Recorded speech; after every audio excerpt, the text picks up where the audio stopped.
Fala pessoal, beleza? Aqui é o professor Ronaldo novamente com vocês. Essa é a nossa quinta aula de Laboratório de Arquitetura de Computadores.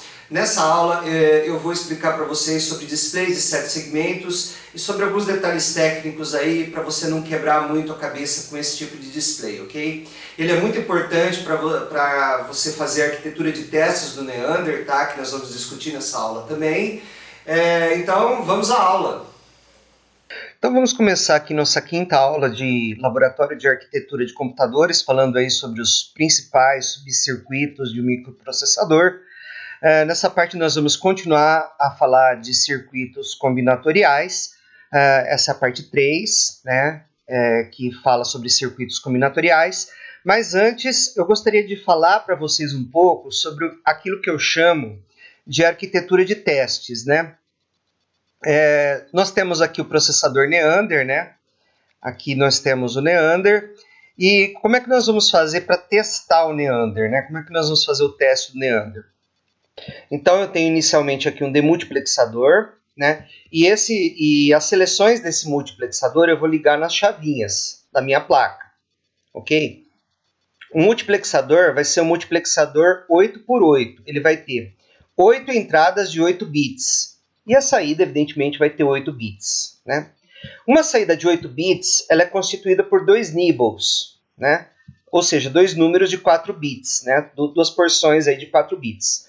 Então, a primeira porção de 4 bits eu vou mandar para um decodificador aqui, que é um decodificador que decodifica 4 bits para 7 segmentos, né? E eu vou exibir esse nibble, né? Essa parte da palavra de 8 bits em um display de 7 segmentos. Porque um nibble é equivalente ao número hexadecimal, né? Um dígito hexadecimal aí, né?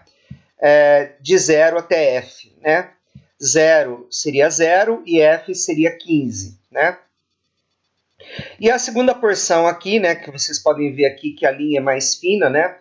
É a outra porção aqui de 4 bits que vai ser decodificada por outro componente desse tipo, x7seg, x7seg, né?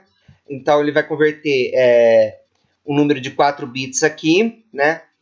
Ou seja, né, um número que seria um nibble, né? Para 7 segmentos aqui. Então aqui você pode pensar que a parte menos significativa dos meus 8 bits aí, né? Que estão saindo aqui. E aqui seria a parte mais significativa dos meus 8 bits que estão saindo aqui. Então eu pego 4 bits, jogo para cá, 4 bits, jogo para cá, decodifico e exibo aqui no display de 7 segmentos, ok? E aqui eu tenho várias entradas, todas de 8 bits, né? Da onde que vem essas entradas, né? A primeira entrada aqui vem do PC. Então aqui eu pego a saída do PC, ligo na primeira entrada desse multiplexador, né? O REM eu vou ligar na segunda entrada do multiplexador. A saída da memória na terceira, né? Não, na quarta, né? 0, 1, 2, 3. Bom, vocês entenderam aí, né? Então eu jogo a saída da memória aqui, eu jogo a saída do RDM, eu jogo todas as saídas aqui dos registradores que eu quero inspecionar, inclusive a saída da unidade de controle, né? Então, a unidade de controle ela tem 16 bits de saída, né? Esses 16 bits eles podem ser divididos em dois grupos aqui de 8 bits, tá? Que são esses dois grupos aqui de 8 bits, tá? Que um deles vai ser enviado para cá e aqui eu posso verificar os sinais de controle, né? As saídas do temporizador elas são T0, T1, T2, T3, né? T4, T5, T6 e T7. São 8 saídas, né? De T0 a T7. Essas saídas de T0 a T7 eu vou ligar nos LEDs da placa, né? E a placa ela tem um cristal de 50 MHz que vai ser ligado aqui no clock, né? Que vai ser ligado aqui no contador. Mas na verdade esse clock aqui ele vai ser um circuito em que eu posso dar clocks individuais, né? Eu posso dar clock por clock e acompanhar clock por clock o que está acontecendo no meu microprocessador aí no caso, ok? Então isso daqui eu chamo de arquitetura de testes, né? Isso daqui permite com que eu faça uma depuração em hardware, né? Do meu processador, ok? Eu consigo depurar meu processador na própria placa com esse tipo de arquitetura. Se você estiver simulando, tá, você vai precisar de uma arquitetura de simulação. Então você vai ter que fazer aí uma entidade top level, né? No caso aqui eu estou exibindo toda a entidade top level, né? A entidade top level vai consistir, além do Neander, né, da arquitetura de testes do Neander, ou seja, né, desses componentes periféricos aqui que eu vou utilizar para depuração, né? Então a arquitetura de testes, ela não vai ter só o Neander, ela vai ter o Neander juntamente com componentes aqui que eu vou utilizar para fazer a depuração do Neander. Agora, se você estiver simulando, provavelmente uma outra arquitetura, né, de testes, ela vai ser mais adequada para você. Então você vai ter que fazer uma entidade top level diferente, e essa entidade top level vai ser utilizada para simulação. Então você vai ter uma entidade top level para depuração na própria placa e uma entidade top level aí para simulação, para você simular na sua casa, para você simular antes de ir para a placa de fato, ok? Para você simular no seu próprio computador, ok? O que nós vamos estudar na aula de hoje, né? Nós vamos continuar estudando os multiplexadores, né? Porque a gente viu, né, que os multiplexadores são componentes muito importantes aí, né, na nossa arquitetura, né? Tanto para compor a arquitetura do Neander, quanto para compor aí a arquitetura de testes, né, que a gente mostrou na figura anterior para vocês, né? E vamos falar também desse componente x77, tá? x7seg aqui, né? Esse componente aqui, que ele é um decodificador de nibbles para 7 segmentos, ok? Com isso vai ficar faltando a unidade lógica aritmética, que nós vamos falar na próxima aula, e a unidade de controle nós iremos falar no final desse primeiro bloco aqui da disciplina, tá? Porque a unidade de controle é a última coisa que você projeta no microprocessador, no microcontrolador, tá? Então, você monta toda a sua arquitetura, por último você faz a unidade de controle e depura, ok? Os multiplexadores, eles podem ser realizados, eles podem ser descritos por equações lógicas, tá? Com equações lógicas. Então a gente viu na aula passada algumas descrições de multiplexadores, né? Vamos continuar com esse assunto aqui, porque eles são muito importantes aí, tanto para a arquitetura do Neander quanto para a arquitetura de testes, né? E eles podem ser obtidos a partir de decodificadores. Então, por exemplo, suponha que queiramos um multiplexador de 4 bits para 1 bit. Então, ele vai ter 4 bits de entrada, né? 4 entradas, na verdade, né? Das quais uma dessas entradas vai ser selecionada e jogada para a saída, tá? E enviada para a saída. Como é que você vai fazer esse multiplexador? Você vai começar com um decodificador 2 para 4, né? De 2 bits para 4 bits, um decodificador posicional de 2 bits para 4 bits. Porque 4 é 2 ao quadrado e 4 é o número de entradas que você quer para o seu multiplexador. Então você vai começar com um decodificador com essas características. Esse decodificador tem 4 bits de saída, que é a mesma quantidade de bits de entrada do multiplexador que queremos projetar, e 2 bits de seleção, que vai selecionar uma das entradas, né, e jogar essa entrada para a saída e enviar essa entrada para a saída. Esse decodificador é mostrado no slide seguinte. Então aqui, ó, a gente tem um decodificador de 2 bits para 4 bits, né? O que eu vou fazer? Inicialmente eu vou pegar essas portas AND aqui, né? Essas portas AND, e acrescentar mais um bit nelas, né? Então aqui elas eram portas AND com 2 entradas, aqui elas vão se tornar portas AND com 3 entradas. E aí o que eu vou fazer, né? Eu vou ligar as minhas entradas, né, nessas portas AND aqui, né? Então, eu tenho 4 bits de entrada, então, ó, vou ligar cada um desses 4 bits aqui nessas portas AND. E no final, tá, eu vou fazer um OR de todas as saídas aqui, né, desse circuito aqui, tá? Então, esse circuito aqui, ele vai ter 4 saídas, 1, 2, 3, 4. Vou fazer o OR de todo mundo aqui e ligar no LED, tá? Então, aqui eu fiz um multiplexador, tá, a partir de um decodificador. Esse multiplexador aqui eu seleciono qual dessas 4 entradas eu quero jogar para minha saída, tá? Qual dessas 4 entradas aqui eu vou jogar para minha saída a partir desses 2 bits de seleção aqui, ok? Vamos dar uma olhadinha no DigitalWorks como que isso funciona, tá? Bom, então aqui eu tenho um MUX de 4 entradas aqui, né, para uma saída aqui que eu falei para vocês. Eu vou dar um play aqui para começar a simulação. Vou escolher aqui minha mão aqui, né, para fazer a seleção. Então, inicialmente eu vou colocar S0 e S1 em 00. Isso seleciona a entrada C0, né? Então vocês podem ver aqui, ó, C0 está sendo jogado para a saída, né? C1 e C2 não tem impacto nenhum na saída, né? Como vocês podem ver aqui, tá? E agora eu vou selecionar aqui a entrada C1, ó. A entrada C1 aqui está sendo jogada para a saída, ok? Agora eu vou colocar S1 em 1, então vai ser a entrada C2 aqui, né? Que vai ser jogada para a saída. E agora S0 em 1 e S1 em 1 vai ser a entrada C3, a entrada que vai ser jogada para a saída.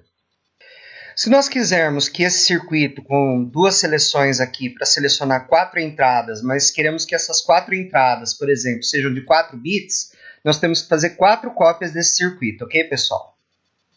Então fica como exercício aí vocês pensarem como que vai ser esse circuito.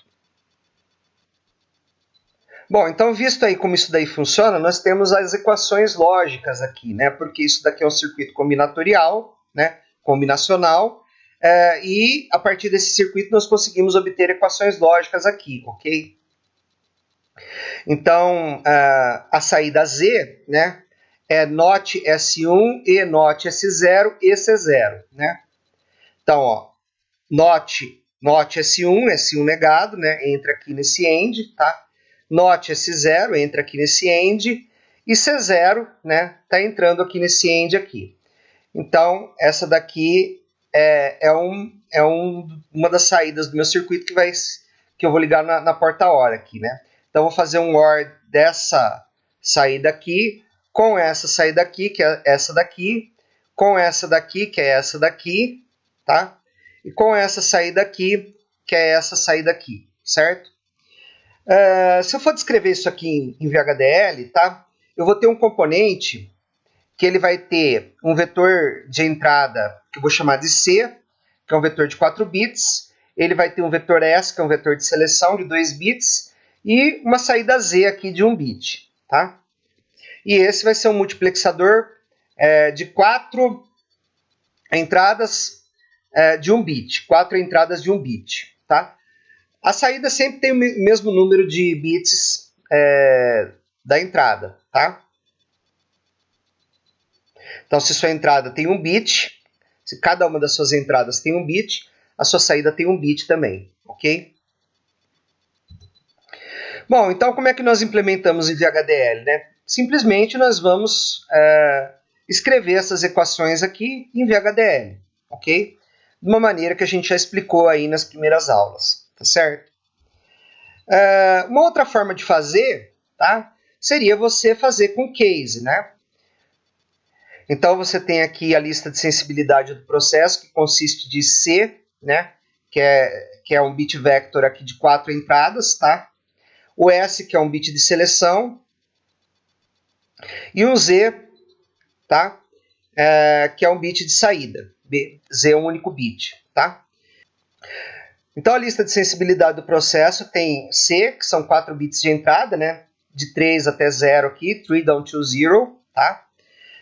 O S é um vetor de 2 bits, tá? Que é a seleção, tá? Então a lista de sensibilidade do processo consiste em C e consiste na seleção S, tá? Então case S, né, vai ser o N00, né, Z vai receber C0. O N01, C vai receber C1. O N01, C vai receber C2. Aqui eu poderia usar o N-Others, tá? Mas o autor do livro colocou o N-Others, Z recebe C0. Isso é desnecessário, tá? Só que a cláusula N-Others é necessária, tá? Então, por exemplo, no lugar de N11, você poderia colocar o N-Others, tá? Para não ter que ter uma linha a mais aqui no código. Mas enfim, isso aqui funciona, tá? Só estou mostrando para vocês. As entradas de um multiplexador, elas podem estar todas combinadas em um único vetor. Então, nesse exemplo aqui, nós temos um vetor x, tá? É um vetor de 16 bits, né? Então, nesse caso, x é um vetor de 16 bits. E nosso multiplexador é um multiplexador de 4 entradas e 4 bits cada, né? Então, multiplexador de 4 entradas aqui de 4 bits cada. A saída, evidentemente, tem 4 bits, né? Porque o número de bits da saída é igual ao número de bits de qualquer uma das entradas. Ele tem 4 entradas, né? E a saída é z, é um vetor z, né? Que tem 4 posições aqui. 3 down to 0, né? Então, z, 3 down to 0 aqui é o meu vetor de saída. Tá? E essa seleção tem 2 bits. Só que as entradas, elas estão todas no vetor x. Tá? Então, se a seleção for 0, 0, eu vou fazer com que z receba a primeira parte da entrada x. Então, 3x, 3 down to 0. Né? Se for 0, 1, z vai receber x, 7 down to 4. E assim por diante. Tá? Você vai ter aqui essas possibilidades aqui. Esse when others poderia vir aqui, você poderia apagar esse 1 aqui, colocar others, tá? E apagar essa linha aqui, ok? Ficaria mais conciso o seu código, mas o autor resolveu fazer assim, tá? Então, o nosso multiplexador é um multiplexador de 4 entradas de 4 bits cada, a saída evidentemente tem 4 bits. Para cada valor da seleção S, que possui 2 bits, uma porção do vetor de entrada é escolhida e enviada para a saída, ok? Os multiplexadores, eles também podem ser combinados em cascata. Como assim, professor? Por exemplo, vamos supor que você tem 2 multiplexadores que eles possuem uma seleção em comum. Essa seleção eu vou chamar de S0. Esses multiplexadores escolhem, cada um deles, uma entre 2 entradas, né? E envia essa entrada para a saída, né? Vamos mostrar aqui na figura para vocês. Então, aqui, ó, eu tenho 2 multiplexadores aqui, que são o 2 e o 3, né? Eles têm uma seleção comum, que é S0 aqui, ó. S0 é uma seleção comum, tá? O 2, ele vai escolher, a partir de S0, né, ou C0 ou C1, e mandar C0 ou C1 para a saída, que nesse caso aqui é V, tá? O 3 vai fazer a mesma coisa, ele vai escolher entre C2 e C3 e mandar ou C2 ou C3 para a saída, que no caso aqui é W. Tá? Então, por exemplo, se S0 vale 0, esse manda C0, esse manda C2. Se S0 vale 1, esse manda C1, esse manda C3. Tá ok? Então, esses 2 multiplexadores aqui fizeram metade do trabalho, certo? A outra metade do trabalho vai ser feita por esse outro multiplexador aqui, que vai receber a seleção S1. Tá? O bit de seleção S1 aqui. Então, ele vai escolher entre V e entre W. Então, ele consegue multiplexar, tá? Uma das 4 entradas aqui, né? Esse conjunto aqui consegue multiplexar uma dessas 4 entradas aqui e jogar essa entrada para a saída Z, né? Então, 2 multiplexadores com uma seleção em comum, S0, escolhem cada uma entre 2 entradas e envia essa entrada para a saída. Temos 2 saídas, né? As 2 saídas aqui eu falei que são V e W, tá? Temos 2 saídas, cada uma devido à escolha feita por um dos multiplexadores. Outro multiplexador com uma seleção S1, né? Que é esse multiplexador aqui, tá? Esse multiplexador aqui, o 1, ele tem a seleção 1, tá? Escolhe uma entre 2 saídas produzidas pelos multiplexadores anteriores e a envia para a saída final. A saída final, no caso, é Z. Tá? Esse esquema está mostrado no slide seguinte, aqui, né? Está mostrado aqui. Note que a partir de 3 multiplexadores 2 por 1, né? De 2 bits para 1 bit, né? Produzimos um multiplexador de 4 bits para 1 bit. Então, esse esquema permite a reutilização de componentes já criados, tá? Por exemplo, você quer criar um multiplexador muito grande, né? Um multiplexador 32 para 1, né?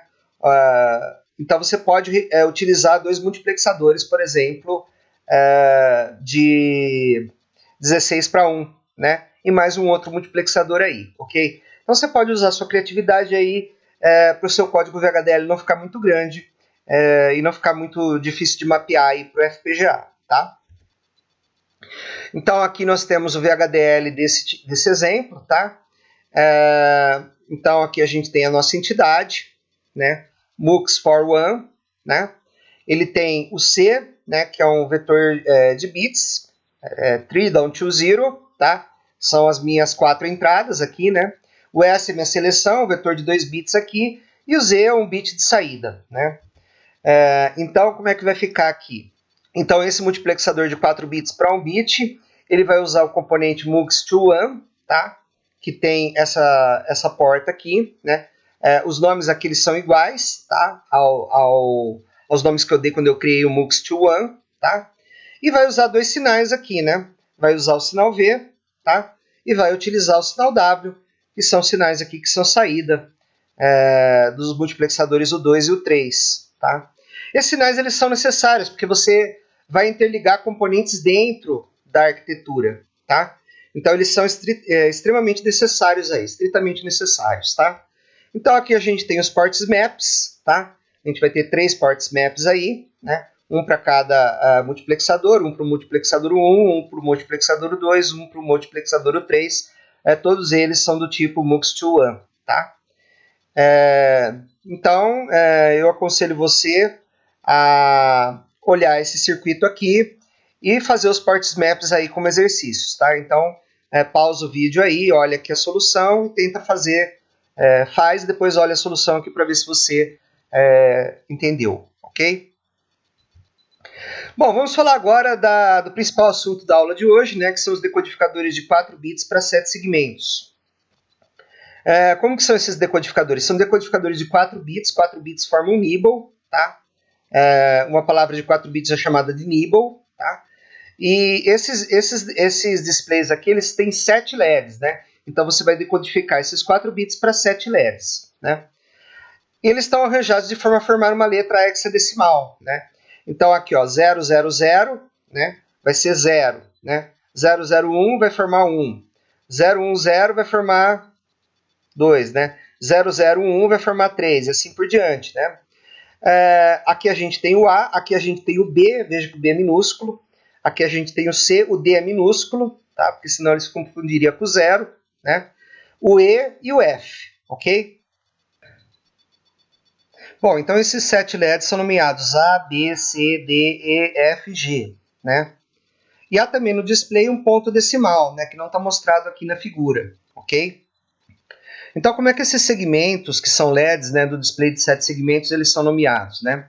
O segmento que está mais acima, ele é chamado de A, ok? E os demais segmentos, eles são nomeados no sentido horário, né? Então, aqui, você percorre o display no sentido horário, então esse daqui é A, esse aqui vai ser B, esse vai ser C, esse vai ser D, esse vai ser E, esse vai ser F, e o do meio sempre vai ser G, tá? Então eles sempre vão seguir essa configuração aqui, ok?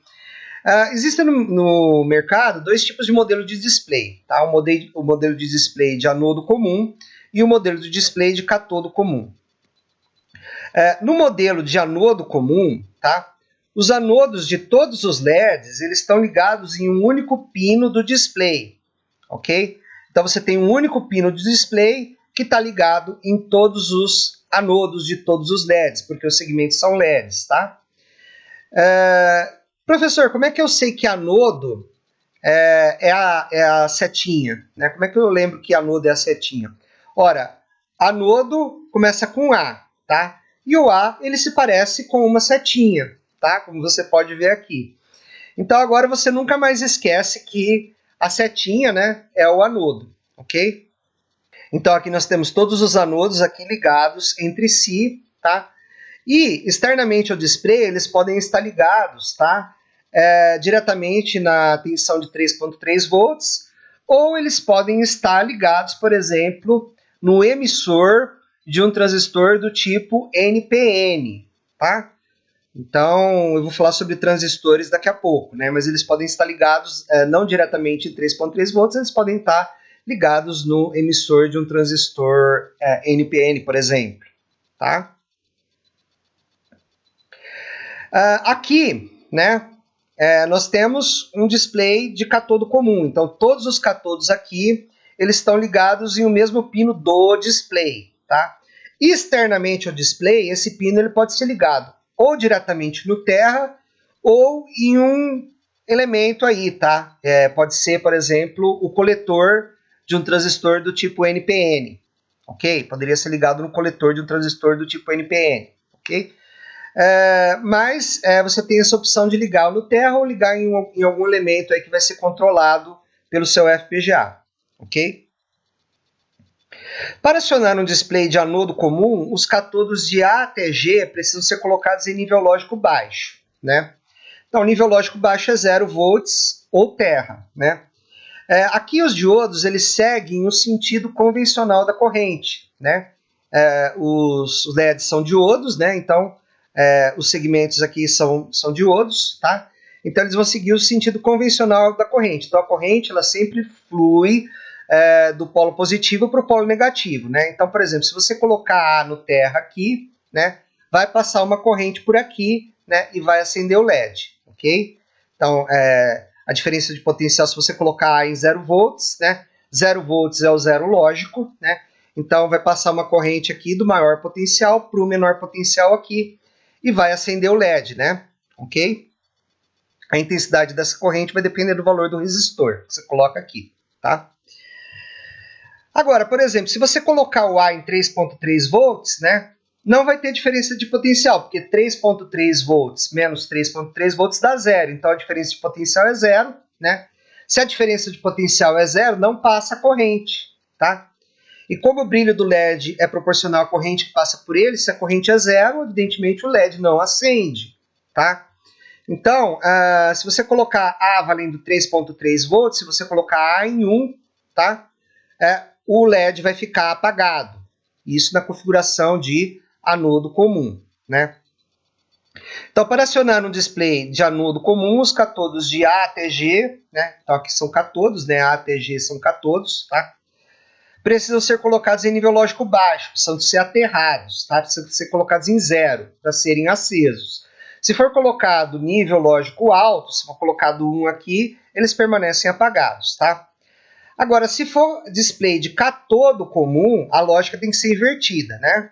Então, por exemplo, se você colocar 0 volts aqui em A, né? 0 menos 0 dá 0. Então, a diferença de potencial é 0, não passa a corrente, não acende o segmento A, ok? Se você colocar 3.3 volts em A, que seria o nosso 1, né? 3.3 menos 0, né? Dá 3.3, então existe diferença de potencial, então passa a corrente aqui pelo segmento A, ok? Passando corrente pelo segmento A, o LED vai acender, né? Então a lógica é o inverso, os anodos de ATG precisam ser colocados em nível lógico alto é 3.3 volts, é VCC, tá? Você tem que colocar VCC aqui, ou aqui, ou aqui, para eles acenderem. Se você colocar terra, terra, terra, eles ficam apagados, tá? Se você colocar 0, 0, 0, eles ficam apagados. Você tem que colocar 1 aqui para ele acender. E aqui para ele acender você tem que colocar 0, tá? Então, vocês entenderam aí, né? E por que isso é interessante? Por que isso é importante? Porque você precisa conhecer a sua placa, tá? Para você poder escrever o código VHDL adequado para ela, né?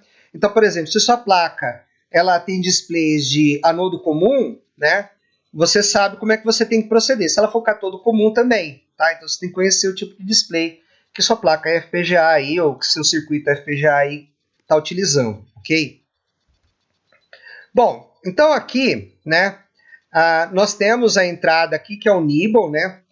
O nibble são 4 bits, mas esses 4 bits aqui, eles estão sendo representados aqui com números hexadecimais. O nibble são 4 bits correspondem ao número hexadecimal de 0 até F. Então 0 é 0 e F é 15, tá? F é 1, 1, 1, 1, ok? E aqui nós temos 7 tabelas verdades, tá? Então aqui nós temos uma tabela verdade para o segmento A, nós temos aqui na coluna B, aqui, nós temos uma tabela verdade para o segmento B. Então cada coluna aqui é uma tabela verdade para um segmento do display, cada coluna, tá pessoal? Então, se eu conheço essas colunas aqui, tá? Se eu conheço a tabela verdade para D, tá? Em função da entrada X, que são 4 bits, tá? Eu tenho uma função lógica para D. E tendo essa função lógica, descrita pela tabela verdade, eu posso fazer um mapa de Carnot para D e minimizar esse mapa de Carnot e obter as equações lógicas para D ou para E, tá? Então é possível fazer isso. Daqui a pouco a gente vai falar. Agora, olhando para essa tabela verdade aqui, esse display, ele é anodo comum ou catodo comum, né? Aí você vai falar, aqui tá falando que é anodo comum, mas, por exemplo, vamos supor que eu não soubesse isso. Como é que eu sei que esse display é anodo comum, né? É porque o G ele está sendo apagado com 1 quando o número de entrada é 0, né? Então você olha para o nibble de entrada. O nibble de entrada é 0, né? Então você tem que acender A, né, se for 0, você tem que acender A, B, C, D, E o G tem que ficar apagado, tá? E o G está sendo apagado em 1. Então significa que 1 é off e 0 é on, né? Então se você está apagando com 1, tá? Significa que você tem o quê? Você tem anodo comum, porque anodo comum, se você põe 3.3 volts aqui, a diferença de potencial é 0. 3.3 menos 3.3 é 0, não passa corrente. Então, se você põe 1 aqui, o segmento fica apagado, tá? Então, o segmento é apagado com 1. Se o segmento é apagado com 1, é anodo comum, tá? Então, barbada, pessoal. É só você olhar aqui a tabela verdade, é você olhar uma linha horizontal, tá? Uma linha horizontal de todas as tabelas verdades para o mesmo valor de entrada, né? E aí você verifica, né, quais segmentos que têm que ser acesos, e aí você verifica se esse segmento é aceso em 0 ou em 1, e aí você descobre se é anodo comum ou catodo comum, tá? Então já passei a regra de ouro aí para vocês, tá bom? Agora vamos lá, né? Se você tem as tabelas verdades, né? As tabelas verdades, lembrando, né? As tabelas verdades não são as linhas, são as colunas, tá? Então cada coluna aqui é uma tabela verdade. Então se você tem as tabelas verdades, tá? Essas tabelas verdades podem ser minimizadas através da técnica do mapa de Carnot e proporcionar equações para os LEDs, né? Para os segmentos do meu display, né? De A até G, ok? Então, por exemplo, né, na figura ao lado, mostramos a minimização da expressão para o LED E. Tá? Então, o LED E, tá, ele tem essa tabela verdade aqui, o E tem essa tabela verdade aqui. Eu peguei e coloquei essa tabela verdade do E para o mapa de Carnot, apliquei o algoritmo de minimização do mapa de Carnot, a gente tem uma videoaula só sobre minimização do mapa de Carnot, que vocês podem assistir no canal, né, e eu cheguei a essas equações lógicas aqui para o E. Tá? Então, o E tem essas equações lógicas aqui, ok? E da mesma forma que você fez para o E, você pode obter expressões minimizadas para todos os segmentos, para todos os LEDs aí do display, né? Então, o seu componente VHDL, ele tem uma entrada X, tá? De 4 bits, né? Que é um nibble aqui, ok? 4 bits é um nibble. E a saída vai ter 7, você vai ter 7 saídas de A até G, né? Como é que você descreve isso daí, né? Veja que aqui a gente vai descrever uma entidade, tá? X7seg LE. Esse LE é de Logical Equations, tá? Logical Equations, porque a gente vai descrever essa entidade com equações lógicas, tá? E é uma entidade para display de anodo comum. Por quê? Porque A até G eles são ativos embaixo. Active low significa que os LEDs são acesos em 0, tá? Então, se eles são acesos em 0, eles são o quê? Anodo comum, tá? Então, olha lá. Anodo comum, tá? Os LEDs são acesos em 0, tá? Os LEDs são acesos em 0 na configuração de anodo comum. Então, aqui, Active Low é anodo comum, tá? Os LEDs são acesos em 0, ok? Então, veja que eu coloquei Down to aqui, né? Então, o que significa isso? Que o G é o menos significativo, o segmento G é o bit menos significativo desse vetor de bits, A até G, A to G. A to G é um vetor de bits, onde G, o segmento G, é o vetor é o bit menos significativo do vetor. E o bit A, né, o bit 6 desse vetor, é o bit mais significativo desse vetor. Isso é muito importante, tá? Porque a ordem, quando você lida com um display de 7 segmentos, é extremamente importante, tá? Porque se você colocar uma ordem invertida, o display vai aparecer para você todo bagunçado, tá? Então, veja bem, ó. A to G0 é o segmento G, né? Então, A to G0 é o segmento G, aqui está comentado G, né?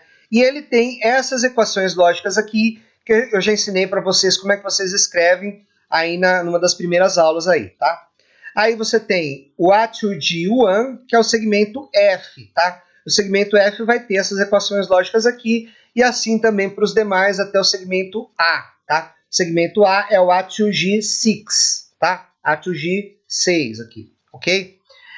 Então, esse daqui é a descrição do decodificador hexadecimal, tá? De números hexadecimais aí para 7 segmentos, tá? Usando equações lógicas, logical equations, ok?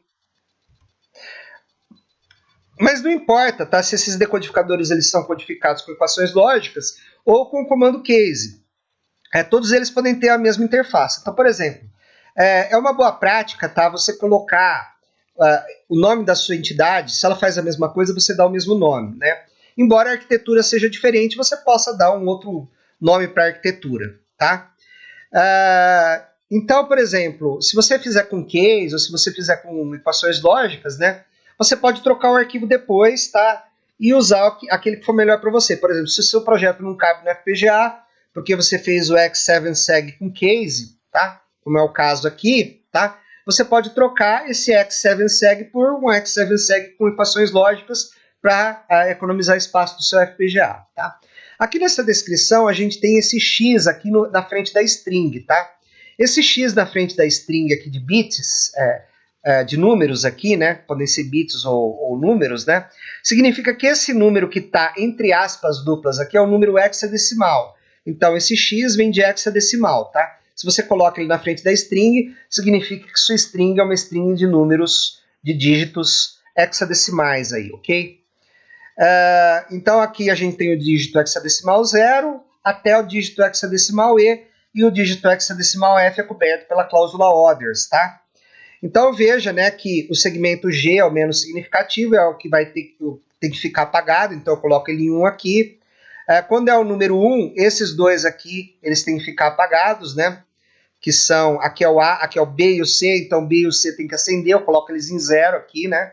Ok? Então o B e o C tem que acender.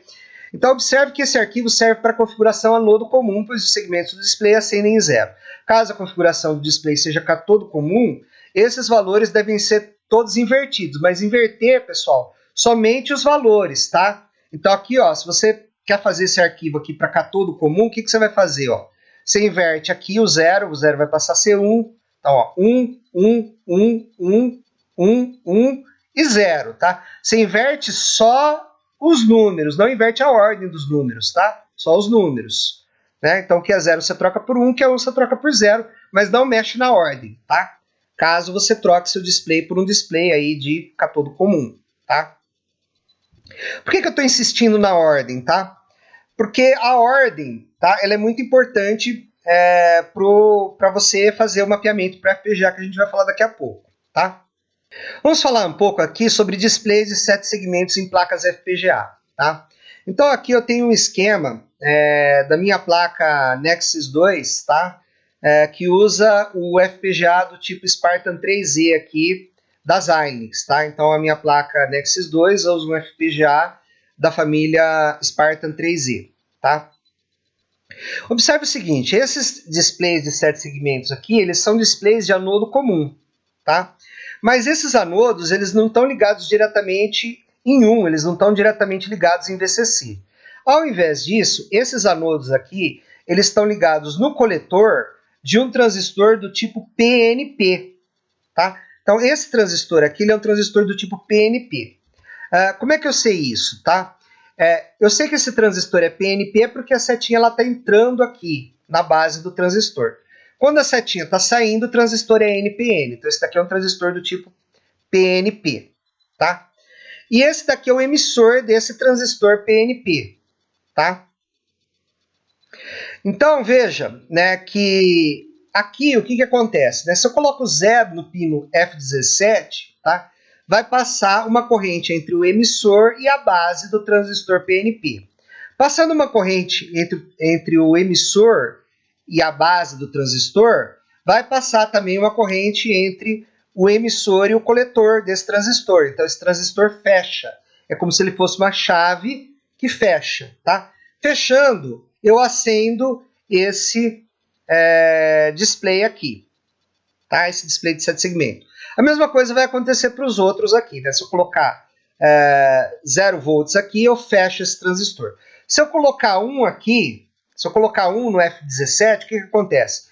Esse transistor aqui fica em corte. Por quê? Porque não passa corrente entre o emissor e a base. Não passa corrente de base, tá? Por quê? Porque o potencial é o mesmo. Aqui é 3.3, aqui é 3.3. Se o potencial é o mesmo, não tem diferença de potencial. Se não tem diferença de potencial, não tem corrente. No caso, corrente de base, né? Porque a gente está lidando com um transistor aqui. Então, o transistor ele é um circuito aberto. Ele está aberto, ele está no corte, tá? O transistor está cortado. Se está cortado, o display não acende, tá, pessoal? O display não acende. O display de 7 segmentos não acende, tá? O mesmo raciocínio você pode usar para transistores do tipo PNP, ou seja, se não passa corrente entre emissor e base de um transistor PNP, o transistor está cortado. Se passa corrente, ele está saturado, né? Ele está na saturação, ele deixa passar corrente, ok? Então, nos circuitos digitais, os transistores operam ou no corte ou na saturação, como vocês sabem aí, ok? Então, veja, né? Os displays de 7 segmentos em algumas placas FPGA, além dos catodos ou anodos dos LEDs, possuem também um pino, né? Ligado a um transistor que tem a base ligada a um pino do FPGA. Então, a base desse transistor, seja ele PNP ou NPN, está ligado a um pino do FPGA, que vai controlar, né? Que vai permitir ligar ou desligar esses displays totalmente, né? Então, se você corta o transistor, então, por exemplo, se você cortar esse transistor aqui, tá? Esse LED aqui ele vai ficar apagado. Não importa o que você coloca aqui em CA, CB, CC, CD, tá? Esses caras aqui são comuns para todos os displays, tá? Mas não importa o que você coloca nele, se o transistor aqui está cortado, ele não vai acender, tá? Então você apaga o display completamente quando você usa esse esquema, tá? Você consegue apagar ele totalmente. Esse pino está ligado em transistores que estão ligados no anodo comum ou no catodo comum desse tipo de placa. Então, como eu falei para vocês, né, o pino está ligado aqui em 3.3 volts, né, se for anodo comum, tá? Ou vai estar ligado no terra, né, os emissores aqui do transistor, né, eles vão estar ligados em 3.3 volts ou em terra, dependendo do tipo de display aí, tá? Então, colocar a base desse transistor em 0, no caso de transistores NPN, ou colocar a base em 1, no caso de transistores PNP, coloca esse transistor em corte e apaga todo o display, né? Se você inverter a lógica, você deixa o display aceso, né? Então, por exemplo, se você colocar 0 aqui, esse transistor satura, né? Se você colocar 0 aqui, o transistor satura, o display acende. Se você colocar 1, o transistor corta, o display apaga, tá? Então, esse tipo de configuração economiza pinos. E os displays podem ser multiplexados no tempo, pois todos os pinos de A até G de todos os displays estão ligados aos mesmos pinos do FPGA. Então, aqui, tá? Se você ligar todo mundo aqui, o mesmo dígito vai aparecer em todos os displays, né? Porque todos os pinos aqui do FPGA estão ligados de A até G de todos os displays, né? Então, o pino A desse display está ligado nesse pino, digamos, né? O pino A, o segmento A desse display está ligado nesse pino aqui, tá? O segmento A desse display está ligado nesse pino, então todos os A's estão ligados nesse pino, todos os B's nesse pino, todos os C's nesse pino, tá certo? Então você economiza pinos, né?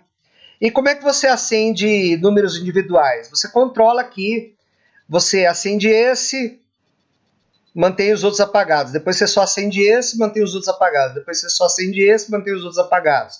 Depois você só acende esse, mantém os outros apagados e depois você repete o ciclo. Como esse ciclo se repete muito rápido, você consegue exibir números diferentes aí, né?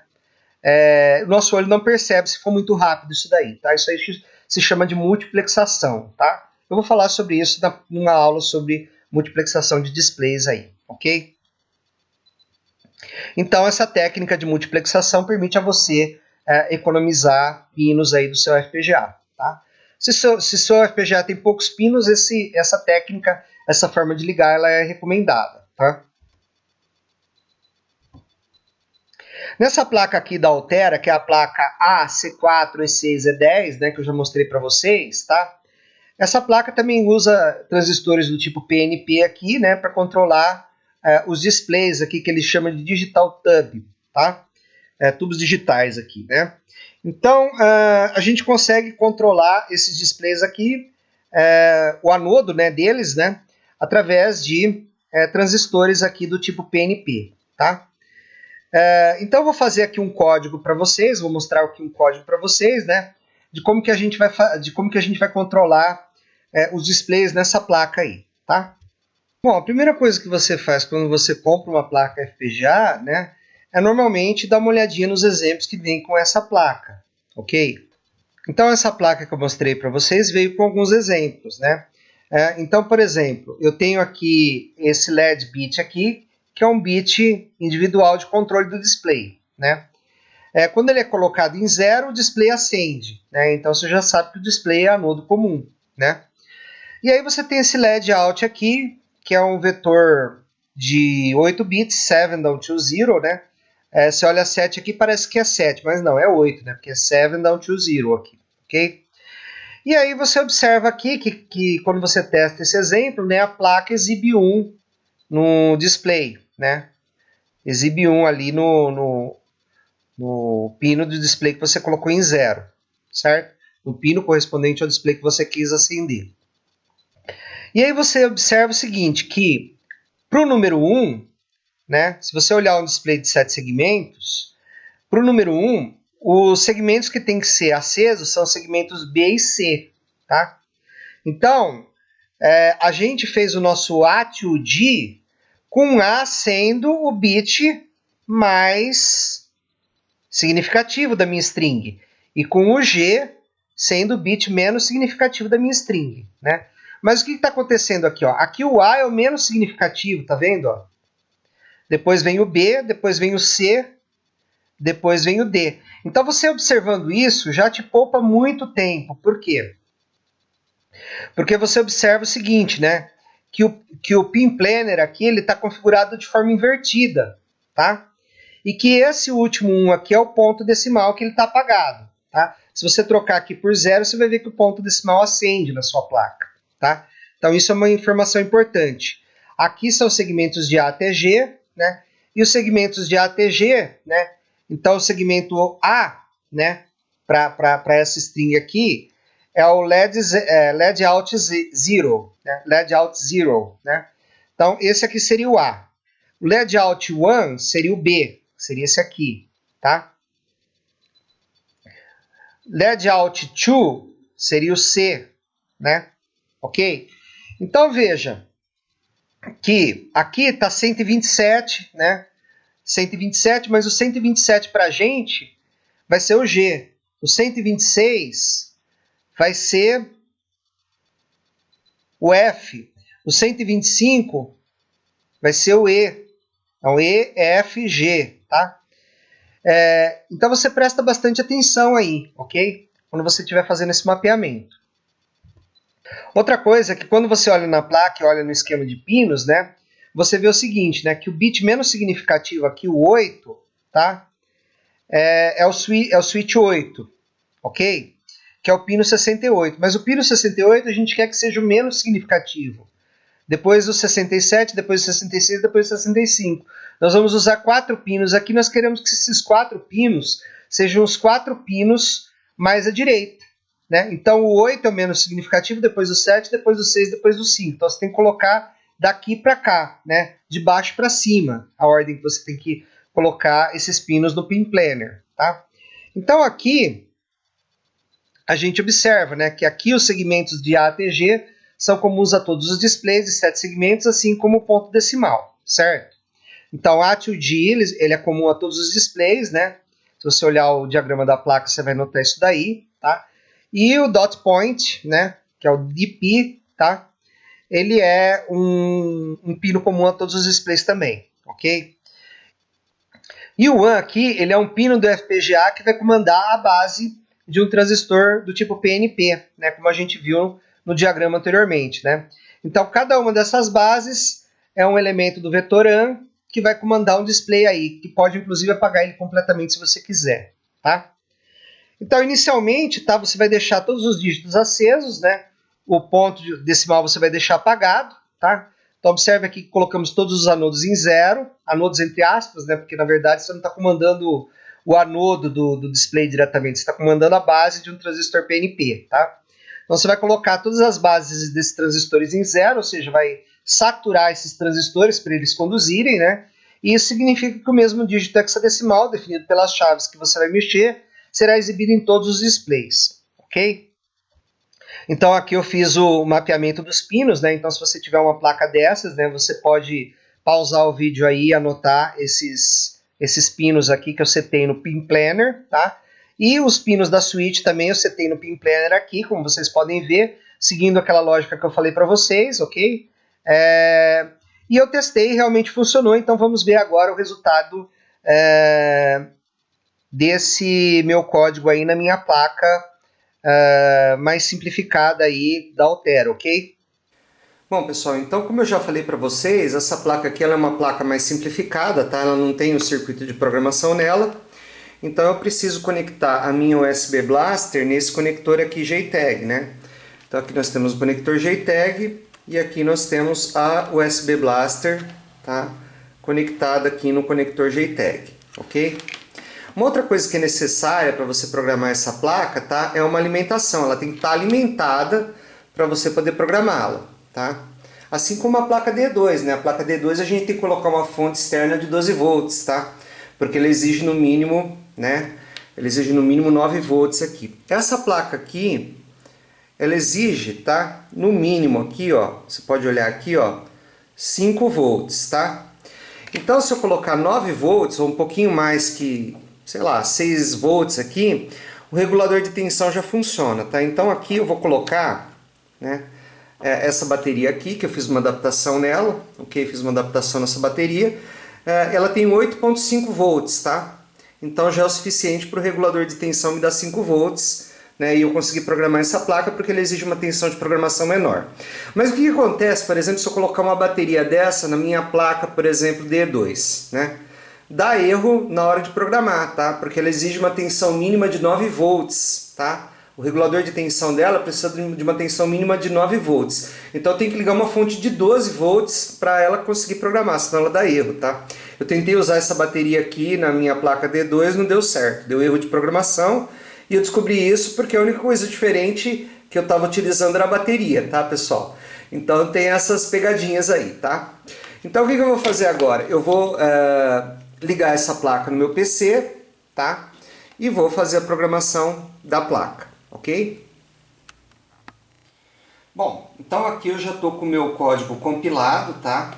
Aqui vamos dar uma olhadinha na entidade top level, ok?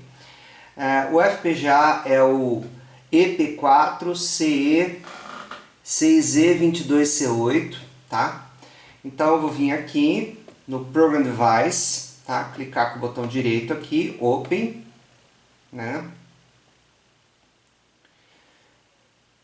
Hardware Setup já está aqui USB 0, tá? Clico aqui, dou um Start, tá? E a minha placa vai ser programada, tá? A placa foi programada, né? Agora observe o seguinte, né? A lógica das chavinhas aqui, tá? Ela é inversa. A lógica, eu teria que ter invertido isso aqui no meu programa, mas eu não fiz isso, tá? Então chavinha para cima é 0, chavinha para baixo é 1. Então vamos lá, né? Eu vou colocar 1 aqui, olha lá, 1, ok? Vou colocar 2, tá? Então 2, 2, 3, ok? 4, 5, 6, 7,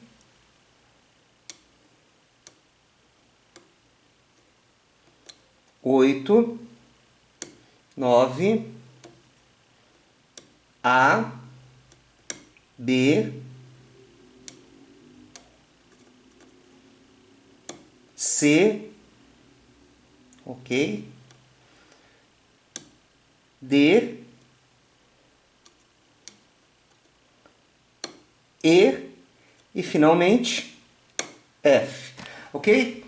Então veja aí, os dígitos apareceram aí, né, em todos os displays, por quê? Porque os mesmos pinos do FPGA estão ligados a todas as entradas de A até G de todos os displays, né? conforme eu expliquei para vocês. Então não tem como ser diferente, tá? A menos que você multiplexe os displays no tempo, tá? Ok? No caso da placa DE2 que estamos utilizando nesse projeto, os displays não podem ser apagados por completo individualmente, ou seja, não existe um bit que você liga ou desliga o display, né, como o caso da outra placa que eu mostrei para vocês. Se você quiser apagar um display, tá, você tem que colocar todos os segmentos desse display em um. Tá? No caso aqui, a nossa placa DE2 ela é uma placa de anodo comum. Tá? Então você tem que colocar todos os segmentos do display em um. Né? E cada segmento, cada display da minha placa, tá? Cada segmento de cada display da minha placa, melhor falando, é comandado individualmente, porque no FPGA tem muito pino, tem pino sobrando. Então eu posso comandar cada segmento de cada display de forma individual. Então se eu quero apagar um display, eu coloco todos os segmentos desse display em um, e aí eu apago o display, tá? Pois são displays de anodo comum, cujos anodos estão ligados diretamente aos 3.3 volts. Então, você não está ligado aqui, né, ao coletor de um transistor do tipo NPN, né? Se você olhar aqui na placa da Xilinx, né, os anodos eles estão ligados nos coletores de transistores NPN, né? Mas aqui não. Aqui eles estão ligados diretamente nos 3.3 volts, né?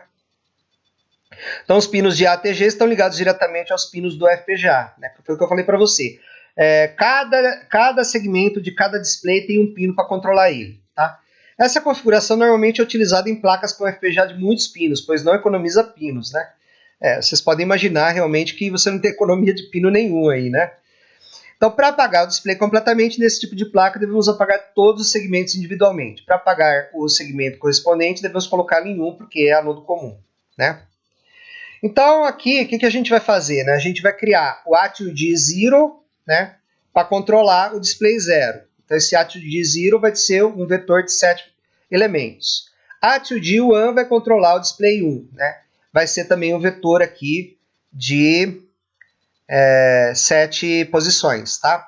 ATUD2 vai ser um vetor de 7 posições. ATUD3 vai ser um vetor de 7 posições para controlar o display de número 3. Então, esse controla o display de número 0, esse o número 1, esse o número 2, esse o de número 3, tá? E aí, como é que vai ser nossa entidade VHDL? Né? Nós vamos ter a chave aqui, tá? Então, na chave aqui, eu vou usar 8 chaves, tá? 8 chaves permite exibir 1 byte, tá? E 1 byte são 2 nibbles, então eu preciso de 2 displays, tá? Para exibir esse byte, tá? E esses 2 bytes vão ser exibidos no ATUD0 e ATUD1. O ATUD2 e o ATUD3, eles vão ser colocados todos em um, tá? Todos os segmentos desses displays, ATUD2 e ATUD3, né, que são esses 2 últimos aqui, tá? Eu quero que eles fiquem apagados, eu quero que só esses 2 aqui acendam, né? Quando você liga a placa D2, você percebe que todo mundo acende, né? Mas no caso aqui, quando a gente fizer o teste, só esses 2 aqui vão acender. Esses aqui vão ficar apagados porque eu estou apagando os aqui no VHDL, tá? E eu vou usar componentes do tipo X7seg, tá? Então eu vou usar um componente do tipo X7seg, eu tenho que declarar ele aqui depois da minha arquitetura, tá? O X, ele é de 4 bits, né? Para os 2 displays, né, para o X7seg0 ou X7seg1, eu tenho um X de 4 bits para esse, 4 bits para esse. Os 4 bits desse daqui são as chaves de 3 até 0. Os 4 bits de entrada desse daqui são as chaves de 7 até 4. Tá? O ATUG aqui vai ser mapeado, o ATUG desses 7 segmentos aqui vai ser mapeado para o ATUG0 e o ATUG desse daqui vai ser mapeado para o ATUG1. Tá? Espero que tenha ficado claro como é que eu fiz aqui o port map. Tá? E esses aqui eles estão aqui só para que eu possa apagar os displays da placa. Né? Então eles não estão sendo usados no código, né? Eu estou apagando eles aqui. Tá? E aqui a chave eu consigo exibir 1 byte aí como 2 números hexadecimais. Então vamos ver isso daqui funcionando na minha placa DE2, ok? E com isso nós vamos encerrar nossa aula de hoje. Então aqui nós temos o mapeamento dos pinos, tá? Esse mapeamento eu já tinha feito antes, tá? Porque eu fiz o Neander em VHDL. No Neander em VHDL eu usei esses componentes com esses mesmos nomes aqui, né, para interfacear a entidade top level com a placa, tá? Então a entidade top level do Neander, lembra que eu falei, né, no início da aula, é uma entidade que consiste na arquitetura de testes juntamente com a arquitetura do Neander, né? Então eu usei todos os displays aqui para fazer o mapeamento do Neander aí, na minha placa D2, ok? Quando eu implementei o Neander na D2. Agora vamos ver então isso funcionando, ok? Bom, então aqui eu já estou com o meu código VHDL aberto, né? A minha entidade top level se chama X7seg top D2, ok? O projeto já está compilado aqui com o Pin Planner setado, tá? Vou vir aqui clicar 2 vezes em Program Device aqui. Na verdade, clicar aqui com o botão direito Open, né? Hardware Setup já está ok aqui, USB 0, vou selecionar aqui meu arquivo, tá? Start, e ele vai programar a minha placa, ok? Veja que aqui, né, os dois LEDs eles permaneceram apagados, né? E aqui está com valor 8, porque aqui é 0001, 0001 é 8, ok? Então o que eu vou fazer agora, né? Eu vou experimentar alguns valores aqui na minha placa, né? Então vamos lá, ó, 001, né? Agora eu vou contar aqui, ó, 0, 1, 2, 3, eu vou colocar um 1 aqui, ó, 1, ok? Agora eu vou colocar 8, 1, né? Então 0, 1, 2, 3, 8, 1 aqui.